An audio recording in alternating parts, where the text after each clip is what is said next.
John, you'll be up next. Ladies and gentlemen, I'm going to reconvene the meeting. Thank you very much. John Gillen is the next questioner. Thank you, Mr. Mayor. My question's on process. I've got concerns about the process, but specifically, on the 24th of October 2024, the governing body resolved that, and I'll just find the wording here, resolved that any further decisions on the future of Western Springs come before the governing body and involve adequate engagement with the governing body. But then following the consultation and option 1 being withdrawn, the TAU board has made a decision, and the decision is to progress with a new option based on option 2 before coming back to the governing body. So my question is about that process, and did TAU speak to the governing body or anyone in the governing body before making that decision? Thank you. Thank you, Councillor. I think we just need to put that in the broader context of the decision that was made. So there was a decision made in October, which included that resolution. For that reason, the matter was brought back to the governing body last year. At that meeting last year, the governing body decided it wished to consult the public on several options, and then it wanted to make a decision. The process that was endorsed by the governing body very explicitly referred to the fact that as one step in that process, Tātaki would consider the information and then make a recommendation, and then governing body would make the decision once it had received that recommendation. So that is the process that we have followed as a result, which was the one which was endorsed by the governing body. So are you essentially saying that the October 24 decision was superseded because it wasn't withdrawn as far as I'm aware? No, Councillor, I wasn't suggesting it had been superseded. I was saying that the way that we're giving effect to that direction is through the process which was endorsed by the governing body. So I mean, the resolution from October 2024 referred to adequate engagement. It's obviously a degree of judgment required in the assessment of adequate engagement, but which is why we came back to the governing body to seek explicit endorsement of the process that would be followed. And we are now following that process, which included Tātaki as the owner and operator of the stadium receiving the information and making a recommendation to you. Okay. However, they haven't just made a recommendation, they actually made a decision on the whole question of the future of Western Springs. So I would have thought that was counter to the governing body decision. Thank you for the follow-up question. I don't agree with the characterisation that they've made a decision. Tātaki have made a recommendation, which reflects their preferred option, and the extent to which they made a decision, it's subject to the governing body endorsing it. So I'm not sure I fully follow the question.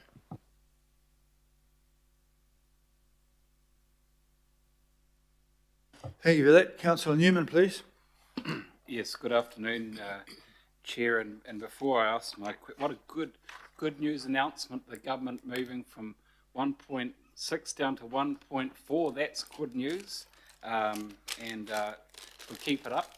The planning for Auckland will be resolved. My questions are, firstly, with respect to, I want to understand the question around the EBITDA result for Western Springs, because the question that the Deputy Mayor put around the profitability around option 2, and some figures are put out there, but my understanding is that there isn't a stadium in Auckland that has a positive EBITDA result, is there? And Western Springs does not have a positive EBITDA result. It never has. Can you confirm that? Yes, you're correct. It hasn't.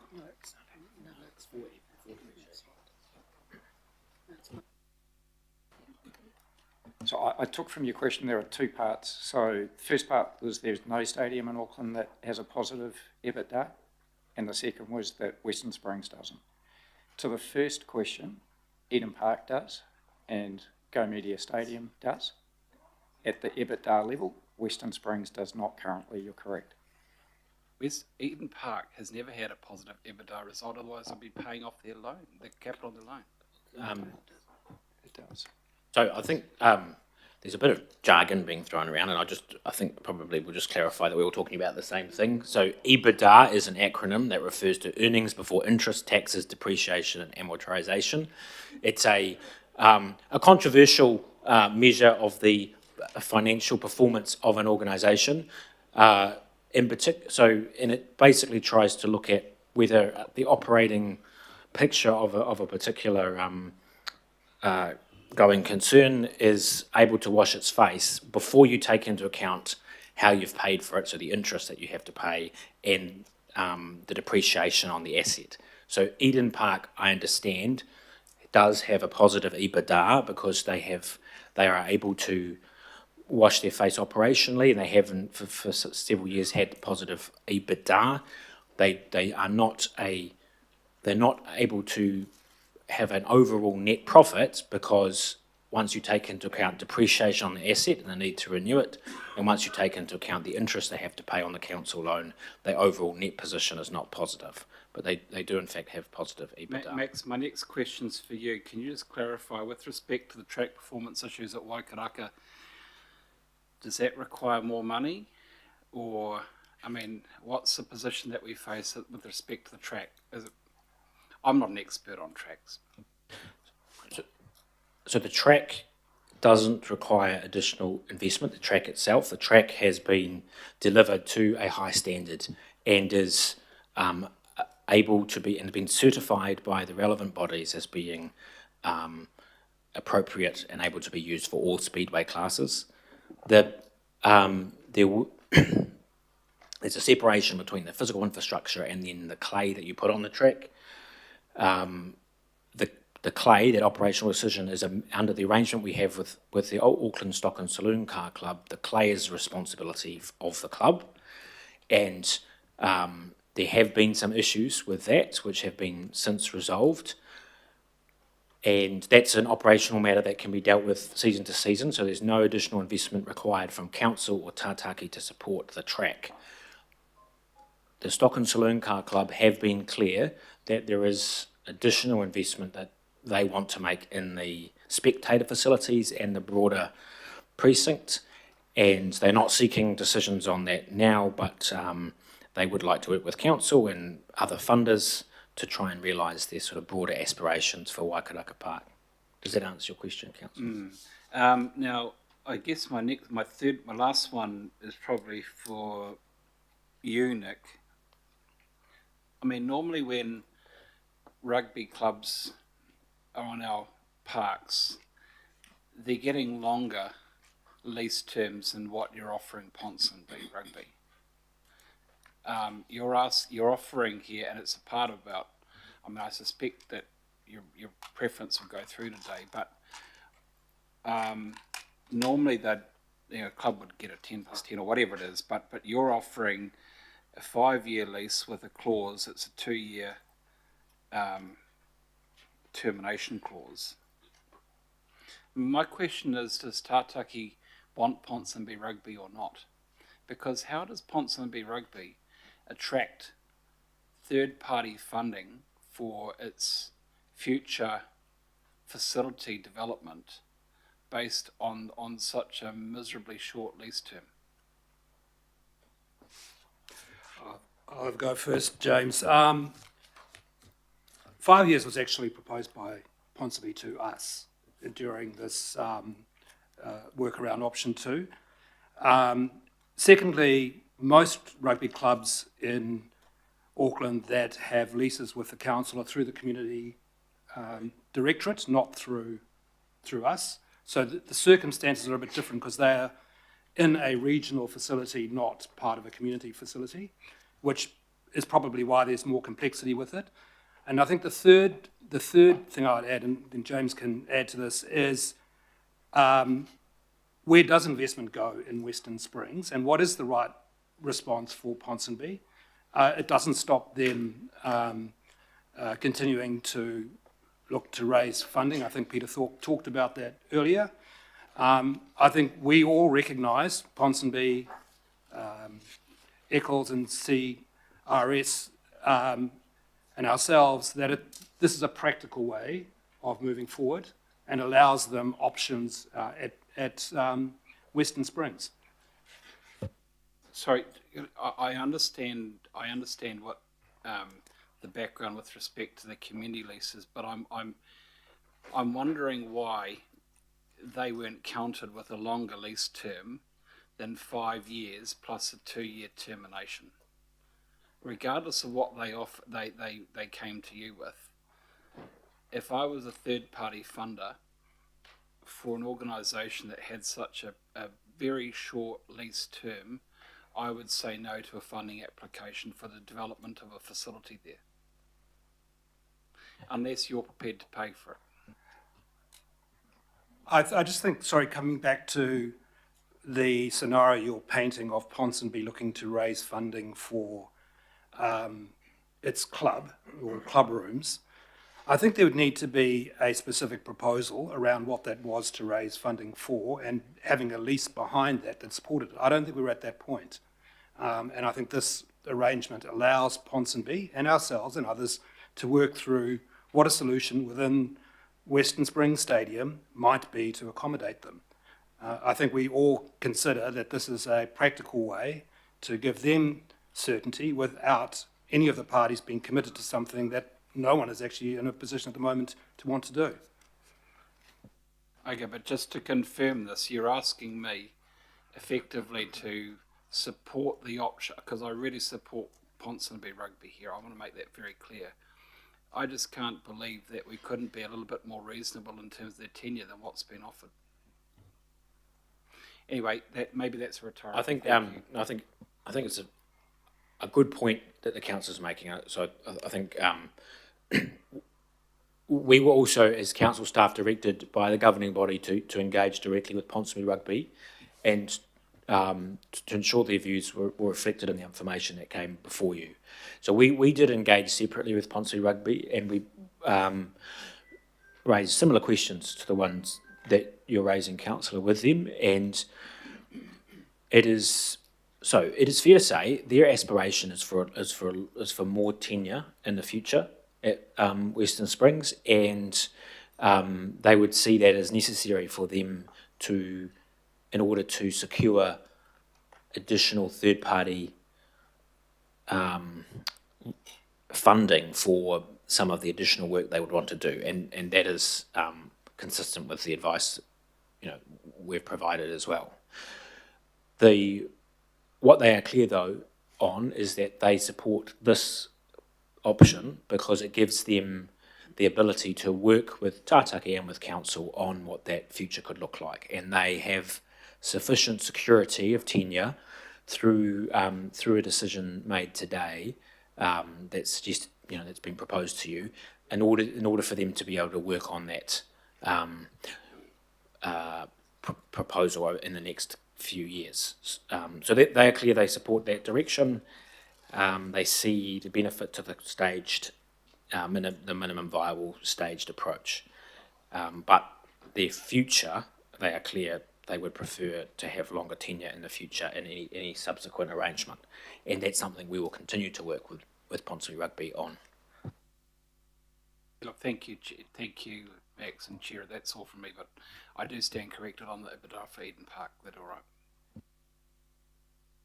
Thank you, councillor. Councillor Winiata, please. Yes, thank you, Chair. Just with respect to the suggestion of a stage to go in at Western Springs, given that the cost is proposed at $2.5 million, and it's going to be exposed to the elements, has there been thought on who's going to bear the cost of that consequential OPEX? Is that going to be on the ratepayer? You're correct that there will be ongoing maintenance requirements, and that has been accounted for in the expenses that come out of the revenue before the $750,000 bottom line improvement. Okay.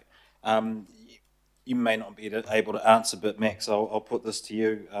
Just in terms of how council manages its insurance, if there was any damages to the stage, would this be given priority over some of the bridges and pathways that tend to get damaged in storms that can provide important connections for pathways? I use a specific example in Manarewa. There was a bridge that was out for about 18 months, which is an important connection between Wiri and Manukau.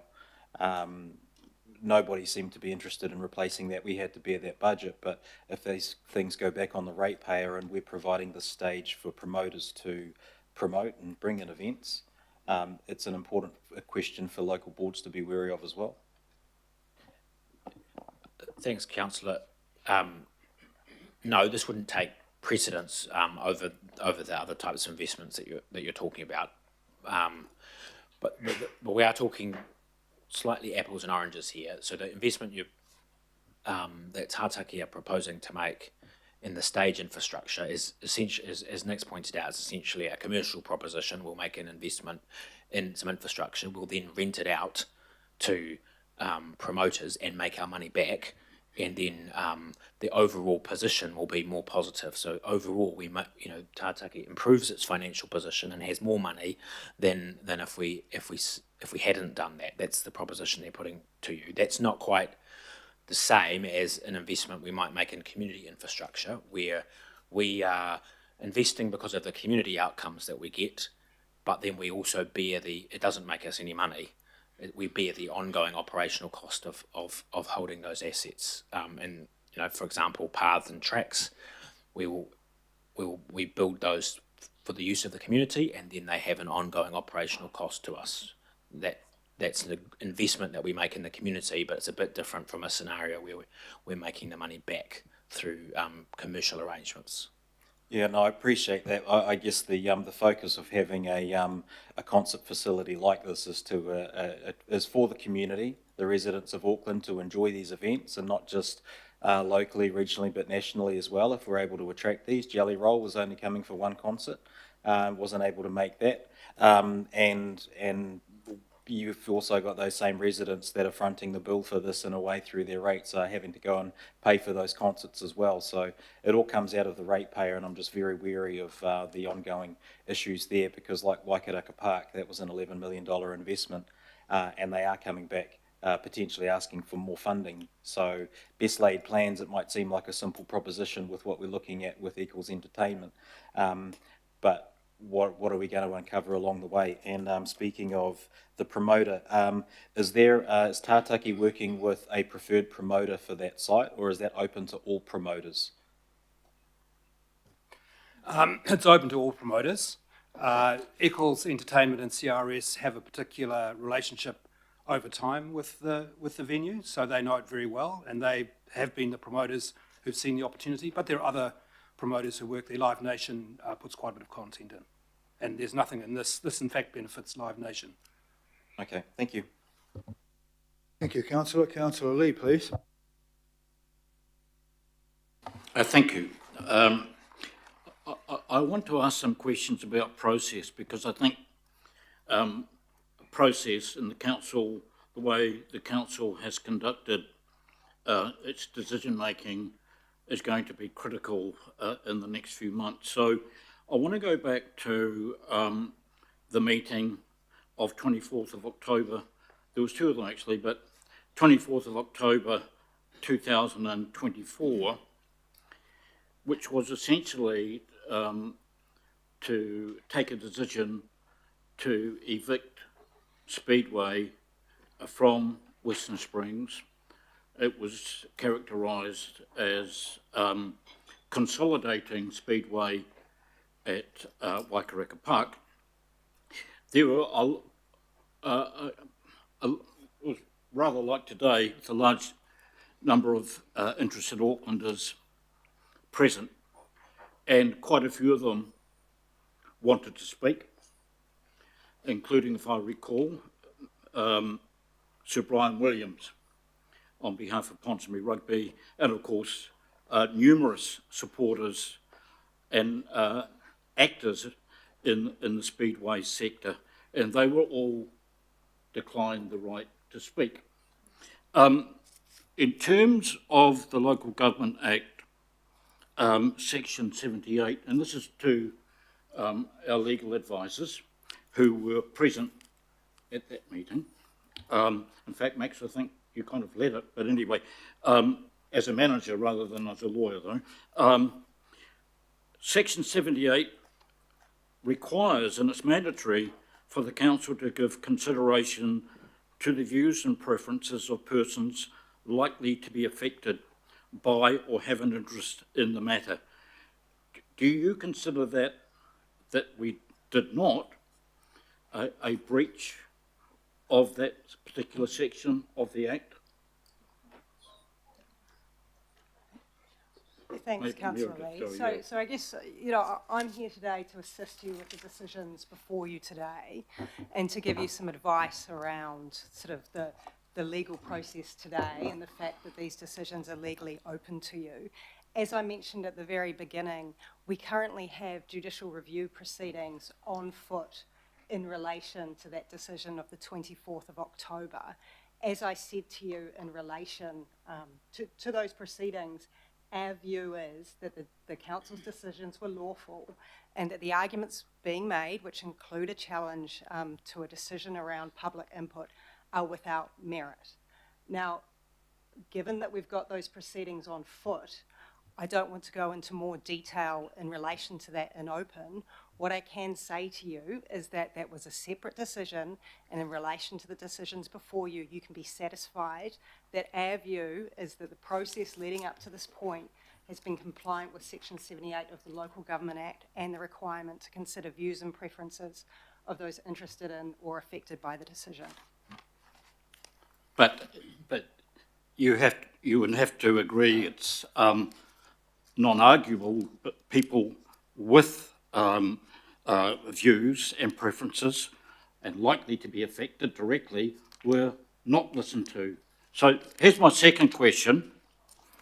We go forward to the EOI meeting of 1st of May 2025, and we were presented with a number of options, but 6 months previously, having evicted Speedway, there was no option given to the governing body in regard to Speedway, and I refer to the options that were going to be presented to the public. So, myself, and I think there were separate amendments, and Councillor Turner proposed that there be a Speedway option. And was it true, Max, that that council officers argued against having that option, and how would that comply with Section 77(1) of the Local Government Act, and could that be characterised as a Court of Appeal characterise a certain decision by the Wellington City Council as unlawful funneling of choices? In relation to the Wellington City Council case, the issue there was that staff had looked at options and discarded them before taking them to their governing body. What occurred at the meeting of the 1st of May is that you were given advice about the process until that date, and we confirmed, the legal team confirmed, that we had carefully reviewed the options that were in the report and that we recommended that you adopt those options. You debated, including a specific Speedway option, but you as the governing body determined not to specifically consult on that. Having said that, as you know, the consultation materials included an option to explore other ideas, and express reference was made to Speedway in that context. Before you today, there are 3 options. One is option 2, one is the status quo, and one is to explore other ideas. And that explore other ideas option could include exploring the idea of a return to Speedway to Western Springs. In those circumstances, we're satisfied that the options before you are consistent with your obligations under Section 77 of the Local Government Act. Thank you. Can I just confirm that? So, what you're saying, Wellington City Council officers considered various options, but did not provide them to the councillors and were therefore considered by the Court of Appeal of funneling, unlawfully funneling options. But in the case of the 1st of May meeting, councillors did propose another option, namely Speedway, which is obvious. But you yourself, if I recall, and other officers argued against that. That would not be considered, in effect, funneling choices. Councillor Lee, we provided advice at that meeting to you, staff advice in that context. What I can repeat is that we have looked closely at this process in the circumstances where there's an existing judicial review and where there are threats to judicially review the decision that is currently before you, and our view is that the process has been legally sound. Thank you very much. Councillor Patterson-Hamlin, please. Thank you. Every day's a school day, eh? We've learned a lot. It's been a lot to get my head around. I suspect that some of the other newer councillors feel that as well, coming in slightly in the middle of the process, but I've done my best to learn, and a lot of the korero today has helped clear that up, so thank you for that. So for my question, I'm going to stay in my lane, so to speak, and ask about Waikaraka Park's accessibility. Is it as accessible a venue for those with mobility or other impairments as Western Springs was in terms of Speedway? And if the answer to that is no, what needs to be done to change that?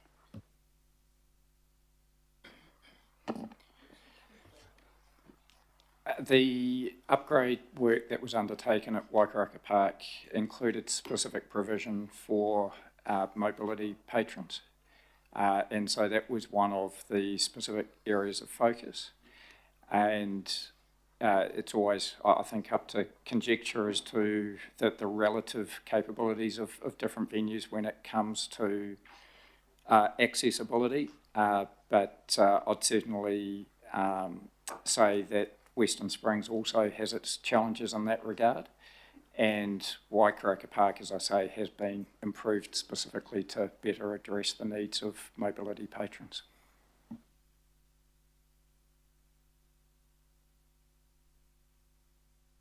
Councillor Williams, please. Yeah, if I can really keep this at a reasonably high level, because I've got quite a small brain and I struggle with some things. So I'm going to try and ask some questions which can delineate in my little brain about whether the opposition to what's happened is because people were trying to cling on to the past, because if that's the reason, I don't want to know about it, because I remember the huge fight in Dunedin when Carisbrook was going to be given up for the rugby stadium, and in Christchurch they didn't have a choice, Lancaster Park went. Those of us who are old enough to have gone to Athletic Park in Wellington remember what a disgraceful bloody place that was. But there was a Save Athletic Park movement that marched in the streets with banners and desperately wanted to keep it. Finally, the cake tin got built and we just moved on. And so if the opposition is just, well, that's where we've always been and I'm really wedded to it and my grandfather was there, I don't want to know about that. I'm really interested in costs and suitability of venues to the, first of all, cost to the ratepayers. So can I ask this? If Tautaki made the decision to go out and say, let's move this and take it to somewhere else, did you satisfy yourself that you were speaking to people who were quality, capable people in Speedway and knew exactly what the required level of pits and fuel and access and public capacity and so on were? Because there's nobody in Tautaki that's an expert in Speedway. Did you go out and get advice about that first? I guess that's my first question. Yes, we did. Okay. Who gave you advice that you could transplant what was over there to over here and it would still work well, as Carisbrook, lost, and Athletic Park, and even Carlaw Park. Remember Carlaw Park? They all went. So what was it that they told you you could transplant this and it would all function properly? So the advice we received was to achieve that outcome at Waikaraka Park, there was a need to improve and expand the pit capacity. That has been achieved. There was a need to improve the racetrack itself so it was better suited to all forms of speedway. Is there a standard, an international standard or something like there is for Formula One racetracks? They've got to meet this level of width and this level of depth and surface level and... There are Speedway New Zealand requirements that provide what I'd describe as minimum requirements around width for straights and corners and the maximum minimum length of the track. So it fully complies. There's also requirements as it relates to the safety fence, and it fully complies. And there's no noise for neighbours out in Waikaraka Park, really, is there? So there are, under the unitary plan, noise requirements, and the monitoring that has been done to date has demonstrated that the venue is fully compliant with those. So now I've got myself to a point where it sounds like you decided to get some advice from people who know and make arrangements to provide a facility that would work well for Speedway, but not at a place where we were losing money and where there are alternative uses where we might do better, because I'm only focused on what's best for ratepayers in terms of the dollars. What I'm hearing from the people who are disgruntled is that you haven't provided, it's like saying to the Basketball Association, you can no longer play on those, but we've got a fantastic stadium over there at the ice rink, and you can play basketball on the ice rink. It's not going to work. And so, if we haven't got to a stadium that will work yet, and it sounds like we are, can we do things at Waikaraka Park that finally have people in 20 years saying, don't know what all the fuss was about, bloody please we moved, this is a fantastic location to be doing Speedway at? Yes, that's fully possible. There's only... Every Speedway track in New Zealand, with the exception of Ruapuna, caters for all forms of Speedway. So from a facility perspective, there is no reason why Waikaraka Park cannot be the future for Speedway in Auckland. Okay, it's just that I remember New Zealand Grand Prix started in Ardmore and then it went to Pukekohe and what did I write down? Then it went to Teretonga and finally in Manfield. So we kept moving because of facilities and so on. So I'm not wedded to the past. But you're giving me, because I'm happy to vote for option 2 today if I can get an assurance that if we put the right level of thinking and working with people in it, we could have in a year or so, because there'll always be teething problems and there'll always be issues to get over the hump, we can end up with a Speedway facility that's got everything that will make it function. And if someone was visiting from wherever the best Speedway country is in the world, I don't know what that is, but let's say Croatia's the best bit, and he came and said, my God, you've got the most fantastic Speedway facility there. Can we get to that position? Yes, we can. Okay, that's all I want. Okay, thank you.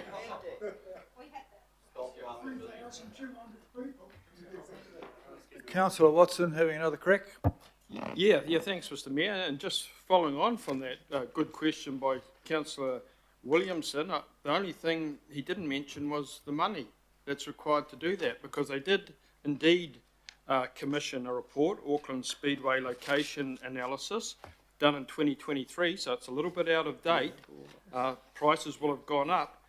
And it started by saying, at Waikaraka Park, all facilities are generally in poor condition and require either upgrading or demolition and replacing. Speedway competitors from other classes within Auckland are unlikely to come to Waikaraka Park, primarily due to the state of the spectator facilities and the effect that has on the ability to attract commercial partners. And Mr Williamson, probably more of interest to you, were the costs associated with that. So in option 4, consolidating Waikaraka Park in 2023 dollars, it was 36.76 million. They've paid 11 so far. So my question to them would be, given that that's jumped up in price? Where's the other $20-30 million coming from? Because last time the stock and saloon car people were in action, they were at the local board with their hand out for money for a feasibility report. Couldn't even afford to pay for that.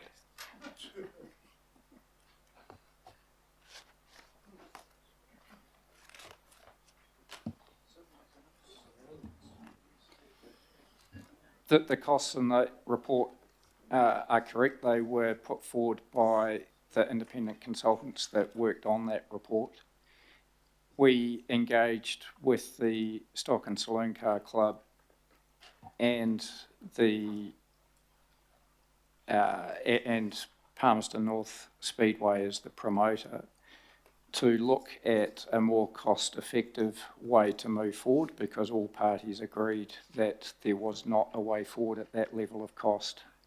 And that was how we arrived at the critical works that were agreed upon, with future focus on additional seating capacity. But there is no current intention by the club to look for funding of that magnitude. Okay, so the contentions of this club, I must admit, are a little hard to follow, because there was a letter that they sent in to Tātaki Auckland Unlimited in 2023 and said at that point, in our view, any consolidation option at Waikaraka Park is contingent on funding for the full development being planned for and secured. A stage one only outcome would leave the facility 16.99 million short of being completed, and importantly deliver the very things that importantly not deliver the things that generate revenue. Embarking on a redevelopment with no way of confidently funding another 17 million is a recipe for disaster. So they seem to be saying one thing one week or the other something else. That's their position. They're there looking for money at the local board. It tends to paint a rather different picture that somehow we don't need anything more, particularly when we listen to what the open wheel sporting clubs have said today about the lack of spectator facilities, the lack of attraction, marketing, etc., etc. That seems to indicate that there's a lot more money required out at Waikaraka before it's going to change the dial from the disastrous season this season. That letter that you're referring to, as you say, was written in 2023. Subsequent to that, the club agreed to the consolidation. Their position has changed. I think so. I have an agreement that says the opposite. Can I present that, please? No. The Auckland Stock and Saloon Car Club have had the opportunity to provide information directly to the governing body and have set out their position in a letter which we have circulated to the governing body. Well, it was circulated earlier, but we circulated it again yesterday, and they've set out their position there, which is supportive of consolidation. They note that there are additional investment they would like to make in the facility, but they're not seeking public investment in those facilities. I think there is some other things we should clarify here. The work was done to figure out what were the critical works required to enable all speedway classes to be able to safely and properly race at Waikaraka Park. Those works have been completed successfully. Speedway New Zealand has certified the safety of the newly constructed tracks and the suitability of the newly constructed track for all four-wheel speedway classes. So it is able to be raced on. In addition to the new track, there is a new safety wall, there are new lighting towers, there's the restoration of the heritage wall, there's an expanded pit area. There are some spectator facilities which deal with 3,000 seats, and there's an upgraded toilet block. So these facilities have been provided. The information you received yesterday from the Open Wheel Speedway Club and I don't want to misrepresent their position. I want to be clear, their members are, would prefer to be at Western Springs if that was an option available to them. But what they're saying is the physical infrastructure that has been provided as world-class track safety fence lighting and pit facilities. They then note that a sustainable sport needs more than just the physical infrastructure and track infrastructure. It needs to be run well. It needs good promotion. Point of order. And it needs Sorry, Max, but it's not appropriate to have members of the public standing over councillors. Thank you. I've got no objection to receiving information that's relevant. No, that's not fine. me. We Not me. represent them. Fine by us. Thank you.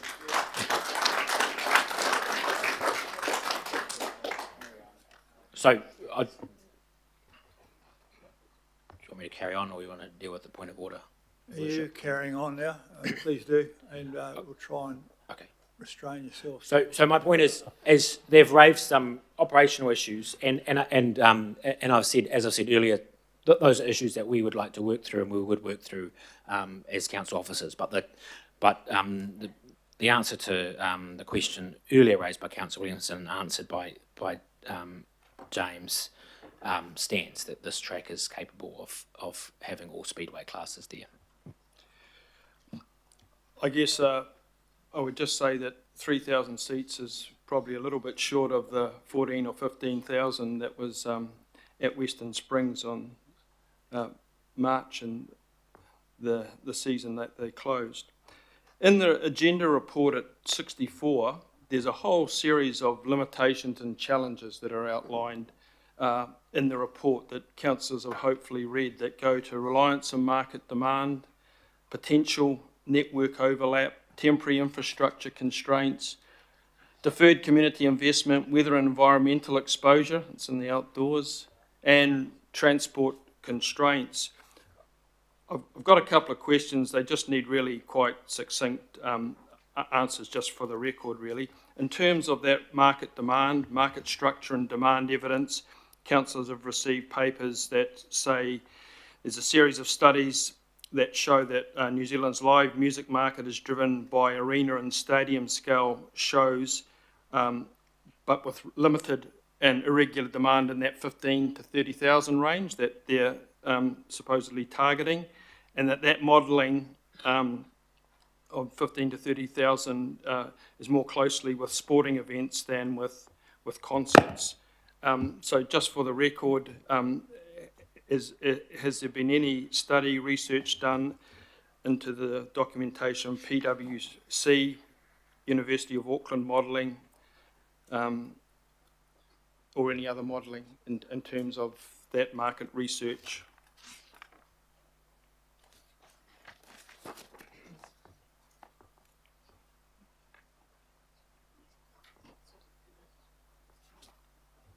Just I'm trying to make sure we know what the document you're referring to. The document sent through to the councillors yesterday, Western Springs Stadium, market reality, utilisation, evidence and planning constraints. This is a letter from the Western Springs Speedway Association. It's yep.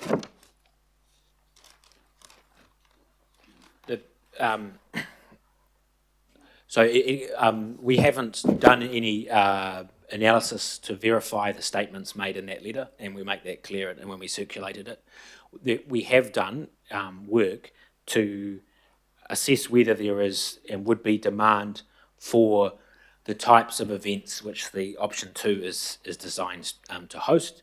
So Tātaki had done their own analysis, and they can refer to that in a second. I'll ask them to address that. But as council officers, the research that we did was to speak independently with promoters to assess the proposition essentially that had been put to us by Tātaki, who was saying there's a venue. If we configured Western Springs in this way, and as we're saying, they want to do an option 2, there would be demand for additional events that would not otherwise come to New Zealand or to Auckland, and there would be demand for these events in this particular range. So we wanted to test that, and the feedback we received from the industry, those that we engaged with, was positive in that respect, that they believed that there were that there was a niche, and you heard that earlier from Eccles, Brent Eccles, who addressed it in the public input, that there is a niche, and there are acts which would fill that niche. But I'll ask Tātaki to address that point as well. I can't comment on the particular analysis you're referring to, councillor, but in terms of the assumptions behind the investment into the stage and those facilities, that was based on research with the industry. It was part of a business case that was reviewed by the Capital Committee of the board and approached as a commercial proposition where the board is confident about the assumptions that sit behind that. And as you would understand, these are some commercial assumptions relying on information from the promoters about acts that they would like to be bringing. So that is what's based behind the numbers that we have used to justify the investment of $2.5 million. Throughout the comparison, the comments been made about the incompatibility and the difficulty of bookings with Speedway being at Western Springs Stadium. As I understand it, Speedway occupy approximately 9 to 10 weekends a season, because some of the other big events occur on Boxing Day and New Year's Days, which change, of course, from year to year. So if the season is October to March, 26 weeks, correct, Mr. Parkinson? October to March is For Speedway? Yes.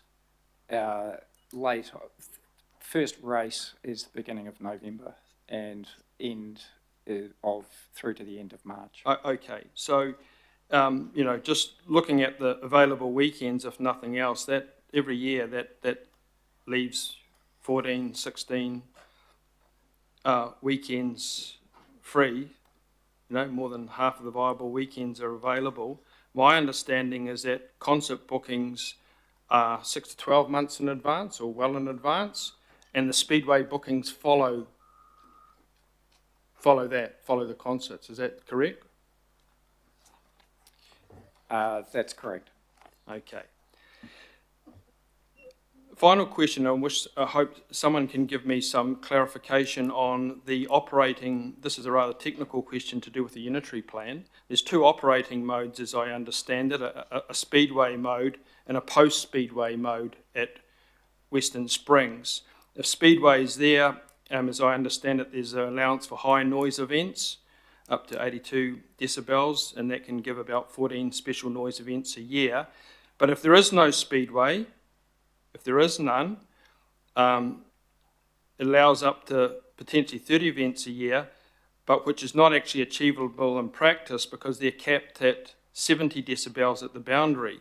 So the essence is that if with the Speedway mode there enables more concerts and must be kept to enable viability, whereas if they leave and they are informed that they're leaving, then the offering is actually considerably less, and particularly with that 70 decibel capping at the boundary. Could someone clarify that the two operating modes of the unitary plan then? Yeah, I can certainly clarify the situation there. So there's really three elements. The first element are the special noise events, which excludes Speedway events, and there are 14 of those. Separate to those special noise events, at the time of the unitary plan, there was provision for 12 Speedway events plus 2 Speedway practice events, so another 14 Speedway events. What the unitary plan anticipated was the potential at some time in the future that there would no longer be Speedway, at which point those 14 Speedway events would be replaced by 30 post-motorsport events. So it's those 30 plus the 14 special noise events. Thank you. As far as Eden Park, there's been much commentary about the lack of competition. I did seem to recall someone from Tātaki in one of the briefings talking about this improving the competitive edge with Eden Park. Council, of course, you'll recall, endorsed unanimously Eden Park 2.1, and all councillors were provided with a pretty impressive series of graphics, but suffice to say, this first stage, 110 million, enhances concert capacity, improves ingress and egress, redefine hospitality, flexible configurations. We know that the stands can be moved around to accommodate cricket and boutique events. As flexible scale design. In their graphics, they show events such as graduation, pickleball, tennis, beach volleyball, X Games, a whole lot of boutique type activities, and of course the rectangular configuration for the rugby codes is improved too. It's only 14 metres from the boundary. All those factors improve Eden Park, of course, and improve their competitiveness with any other stadiums. We know that, and obviously to leverage that huge investment, they're going to have to get out there and attract all these events. So I'm just curious to... Is all mumbling away under your breath? Don't do that, mate. That's rude. Okay? You've done that before. You've been here for 2 hours. Come on, get your question out. Well, don't mumble under your breath, okay? Ask a few questions yourself. Get your question out. Yeah, charming. Well, at least you avoided using a foul-mouthed expletives this time. That was a nice change. So what I was trying to ask, and it's a serious question, is that Eden Park has become more competitive. We know its concert ability has been vastly increased to 32 events, 20 in that mid-range category. We were told that the thing is the stage, the magical stage, will improve the competitive of Western Springs. But I see in this report this time we have the addition of a comment that there's an opportunity for the potential sharing of temporary staging infrastructure with Eden Park, who is to be the competitor, who is a competitor. That seems contradictory. So the question really goes to how adequate is the analysis of that new Eden Park, particularly if that 2.1 comes online. Thank you, Councillor. You've raised a number of points, so I'll address each of them. The first point you made was a reference to the governing body's decision to support the redevelopment of Eden Park as the most viable option for a main stadium for Auckland. I think the key point I do need to make in response to that is that support was conditional. So it wasn't a sort of just blanket support. It's conditional on us working on a few things together with Eden Park, which we are doing, and it was explicitly conditional on the council not offering any financial support or not funding that redevelopment. And to date, there is no funding for that redevelopment. So while the council is supportive of it, subject to the conditions I've referred to, it's not something that we can make an assumption will be delivered because it's not funded yet. And some of the other points I'd make is that resolution, as well as previous resolutions of the council, have indicated a future direction which is supportive of a more integrated operating model for the stadium network. So looking at what some people might call, has previously been called the single operator, or an operational partnership, various different names for it, but it's this idea that we want to move towards a model where instead of the stadiums being managed in competition with each other, we have a more venue of best fit, best for Auckland model to operating the stadium network, and that is the position of the council, that we're working towards that model, and remains, we're taking steps to achieve that outcome, but it's not where we are now, as you rightly point out, Councillor. At the moment, Tātaki is a competitor of Eden Park. Notwithstanding that, council, consistent with the stadium network investment objectives and your direction to us, have engaged with Eden Park in terms of the decision on Western Springs. We've provided direction to Tātaki that we would like investment in the stadium network to achieve a complementary set of stadiums that work together as a network rather than focusing on trying to compete with Eden Park. That was the direction you provided, and I think Tātaki have responded to that direction by coming up with an option which is designed to be complementary to the stadium network and focused on attracting different types of content. That's also what we've heard from promoters, that that there is some type of content that wouldn't go to Eden Park but would go to Western Springs. It's suited for a different type of act, and is designed to attract additional content. And Eden Park have, as I said earlier, have confirmed that they support that direction. Final question goes to the consultation results. Throughout the agenda, the comments made are frequently of no clear majority, and we had this rather unusual combining of 3A and B then being separated out. However, one very simple and straightforward question in the consultation document for 3B, which was the highest one, which was what the pro-Speedway people went for, the descriptor was used in terms of alternative ideas could include a wide range of options such as motorsport or Speedway returning to Western Springs Stadium. So that was there in black and white for people. However, when it comes to recording the support for Speedway, unless people provide a comment, they are not captured as supporting Speedway. So we have a real anomaly there for the other two options. They just had to tick a box.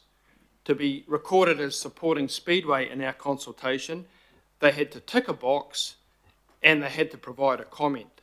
So that's inconsistent. It's asking one group of submitters to do more than the other, and that inevitably skews the results. And by my calculations, it skews the results to the extent of roughly 12 or 13%, where in actual fact the people who indicated support for Speedway would be more likely around 42, 43%. But I invite your response to why the Speedway people had to essentially do two things: tick a box and write a comment. The other people didn't have to write a comment, they just had to tick a box. That's at the kindest, that's a poor process. At the worst, it actually undermines the integrity of the consultation.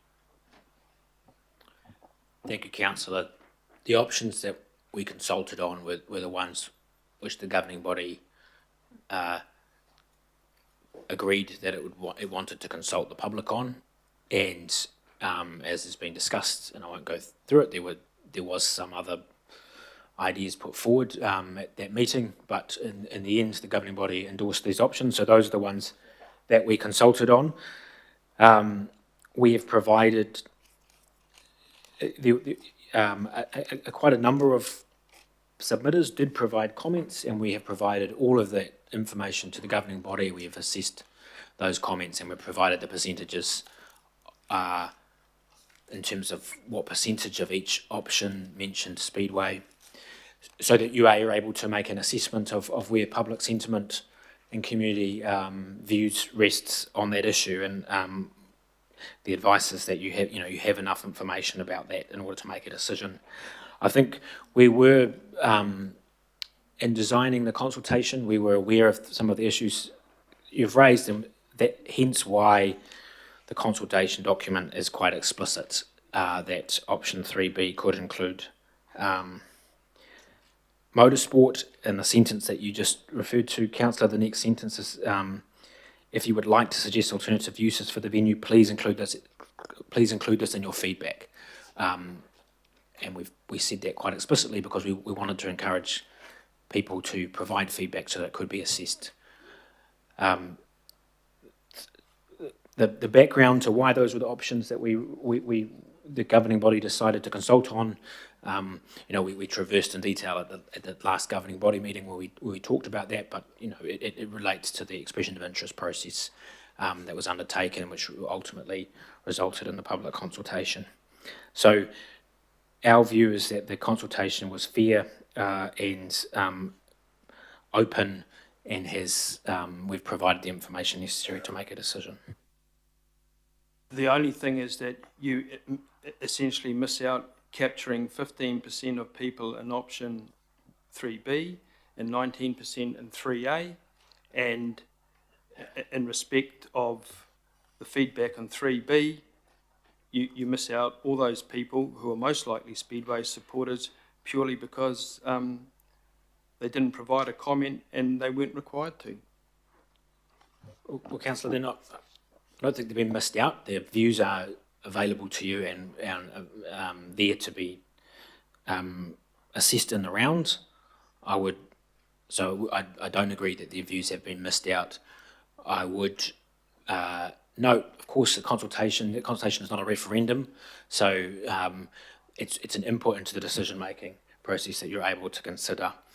The other point that has been made is that the consultation questions and feedback were independently reviewed by Dr. Lara Greaves. That was a request the governing body made of us in the last in the meeting where we discussed that, and so we made sure that there was independent review of the questions to make sure they were fair. Yes, well, the last time we did review consultation on the stadium, which related to North Harbour at that time, a professor of market analytics at Massey University said that the wording used, the choices are not worded objectively and comparably. This may lead to bias data. So I think, regrettably, this consultation has resulted in a continuation of that disturbing trend. So that, Councillor Watson, so that was in the context of North Harbour Stadium. And just to be clear, we were aware of those concerns that you had raised, and that is part of the reason why we had it reviewed by Dr. Lara Greaves and why elected members were given an opportunity to comment on the consultation document before it was finalised. Thank you, Mr Mayor. Finished now. Appreciate the time. Thank you. Councillor Foley has a question, please. Kia ora, thank you. Can you hear me? I'll just shut. Thanks, Chair. Just a question to staff. In 2018, when I was chair of the Otara Papatoi Local Board, we signed a memorandum of understanding with the then Mayor, Phil Goff, and RFA, which is now Tataki, and Speedway and Bill Buckley. Is that MOU still alive, and is there still an opportunity, if they wanted to, for Speedway to look at Colindale as an option for the future? Kia ora.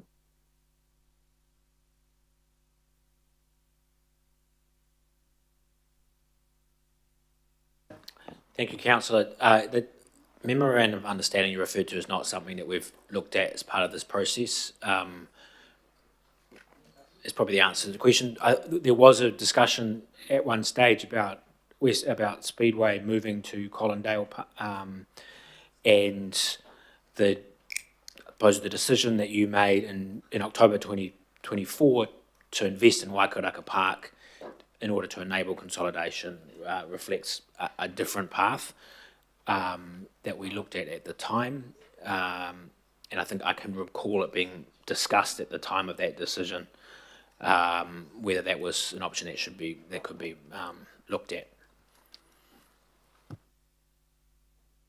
Kia ora, but is there any legal impediment to, let's say, for example, Speedway wanted to go there in the future? Is there any legal impediment to that, given that the local board, I know the current legitimate local board is still supportive of that?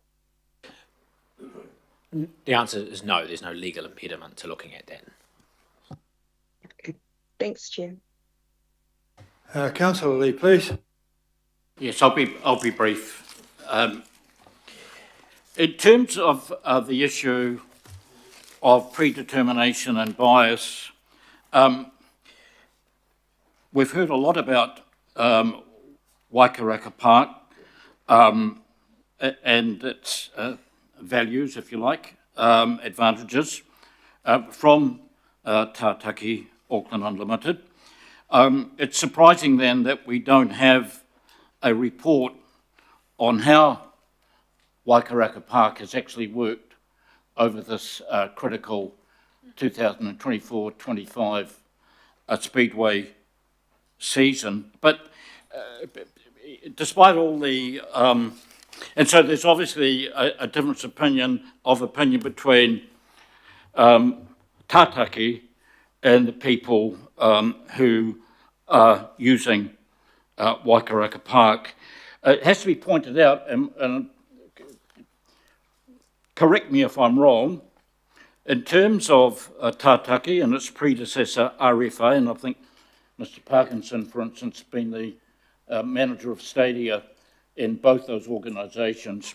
Going back 10 years, the preference for Speedway, again, not in Western Springs, was actually at Mount Smart, even if that required some demolition work on the eastern stand.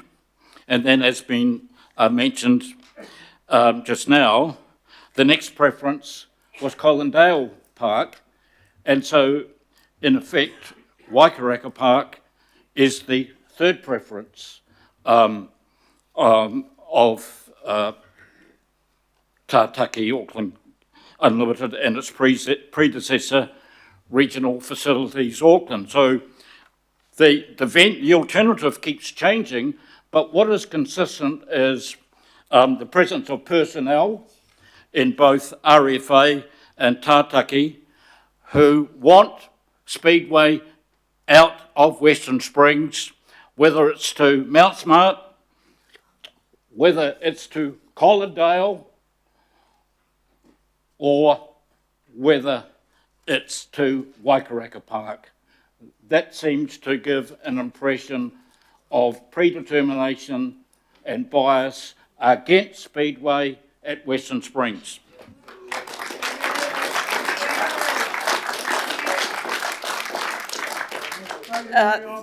Thank you, Councillor Lee. The board looked at Waikaraka Park, and we absolutely realise that this is the best option, the current board. So we've done the work. I don't like the inference that it's about people. This is about what is best for Auckland, what is best for Western Springs. It's not always going to suit everyone. We appreciate that. But what is best for our city? And I absolutely believe, and the board believes, that this is the best option for the city. Thank you. Sorry, can I just add? Can I just add that in terms of the staff that work at Tātaki, we work in terms of serving the board, through the board under the statement of intent, the council and the people of Auckland. And I just want to assure you, we approach our work professionally. As far as I'm concerned, we have done that consistently certainly since I've been in the role I am, and I want to assure you we continue to do that. And I certainly do take very seriously any suggestion that the advice or the decisions we're making are driven by personality or by personal preferences. We approach our work in a professional way, and I just want to assure you of that. Thank you for that. Councillor Turner, please. Thank you, Mr Mayor. I just was looking here at our agenda of stuff, risk and mitigations, 107, a summary of possible risk and mitigation for the recommended options. We're talking here about the recommended option at Western Springs. It says here risk in the event the activity revenues are lower than projected, and then here potential impacts. Revenue may not generate sufficient an event may not generate sufficient revenue to offset operational costs. Increasing reliance on council funding or cross-subsidisation from other venues. Is there a possibility here that motorsport revenue from Waikaraka Park could be used to subsidise Western Springs in the future? No. Why can you, that doesn't say that, yeah. Oh, reference to other venues is reference to other venues within the Tātaki network, not other venues within council's network. And we are required to and you know rightly so, to raise and assess the risks that we see with all decisions, and then to explain what the mitigations are, and we've set that out in the report. But no, there's no suggestion there could be cross subsidisation between Waikaraka Park and Western Springs. Excuse, considering that from the very beginning of this whole process, like we were told that Western Springs lose 1.5 million. At one workshop I asked how much of that is contributed by Speedway. They said they'd come back to me, they didn't. Then I've not heard any clear word on what Speedway actually paid in total. Like even today we've heard, or even the audience was calling out the figures, and yes, it's about this, it's about that. It's very unclear. How would I know from the figures inside Tātaki that there was no cross subsidisation?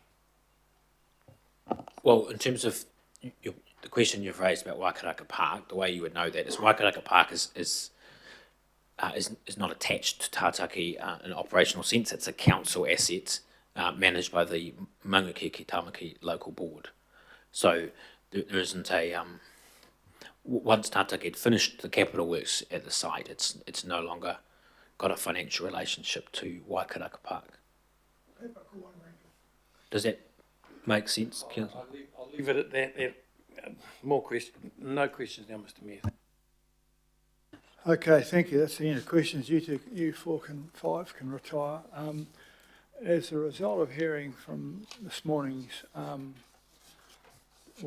last several hours of questioning and discussion, the Deputy Mayor and myself, as the proposer and seconder of this, have agreed to add in an F, which states that we request staff to work with Auckland Open Wheel Speedway Club, the Auckland Stock and Saloon Car Club, and other relevant stakeholders to continue to improve the operation of the consolidated speedway model at Waikaraka Park to realise the aspiration of a sustainable, high-quality motorsport venue for Auckland, successfully hosting all classes of speedway, and to report back to the governing body on progress and any recommended refinements.